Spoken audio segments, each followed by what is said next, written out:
Hi, ഇന്ന് മത്തി വറ്റിച്ചെടുക്കാം കേട്ടോ. വളരെ ടേസ്റ്റി ആയിട്ടുള്ളൊരു മത്തി കൊണ്ട് ഒരു കറിയാണ്. കറിയെന്നൊന്നും പറയാൻ പറ്റില്ല, ഗ്രേവിക്കുള്ള അതേ ഇൻഗ്രീഡിയൻസ് തന്നെയാണ് ചേർക്കുന്നത്, പക്ഷേ വറ്റിച്ചെടുക്കുന്നത് മാത്രം. വെളിച്ചെണ്ണയിലേക്ക് എരിവുള്ള മുളക് പൊടിയും കാശ്മീരി മുളക് പൊടിയും മഞ്ഞൾപ്പൊടി ഉപ്പും കൂടെ ചെറുതായിട്ടൊന്ന് ചൂടാക്കി എടുക്കുന്നുണ്ട്.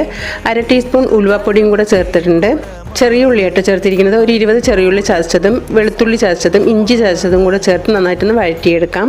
കുറച്ച് കറിവേപ്പിലയും ചേർത്തിട്ടുണ്ട്. ആ ഒരു പച്ച കുത്തുണ്ടല്ലോ, അതൊക്കെ ഒന്ന് മാറണ വരെ ഒന്ന് വഴറ്റിയെടുക്കാം.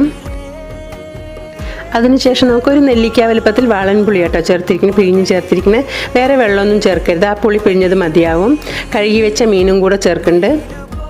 എല്ലാം നിരത്തി കൊടുത്തിട്ടുണ്ട്. ഒപ്പമാക്കിയതിന് ശേഷം നമുക്ക് അടച്ചു വെച്ചിട്ടൊന്ന് വേവിച്ചെടുക്കാം. ഒരു 5-10 മിനിറ്റിന് ശേഷം നമുക്ക് വീണ്ടും തിരിച്ചിട്ട് കൊടുത്തിട്ടൊന്ന് വേവിച്ചെടുക്കുന്നുണ്ട്. വീണ്ടും ഒരു 10 മിനിറ്റ് കൂടി വേവിച്ചെടുക്കുന്നുണ്ട്. വളരെ ടേസ്റ്റി ആയിട്ടുള്ളൊരു മത്തി വറ്റിച്ചതാണ്. എല്ലാവരും ഒന്ന് ട്രൈ ചെയ്ത് നോക്കൂ കേട്ടോ. Thank you.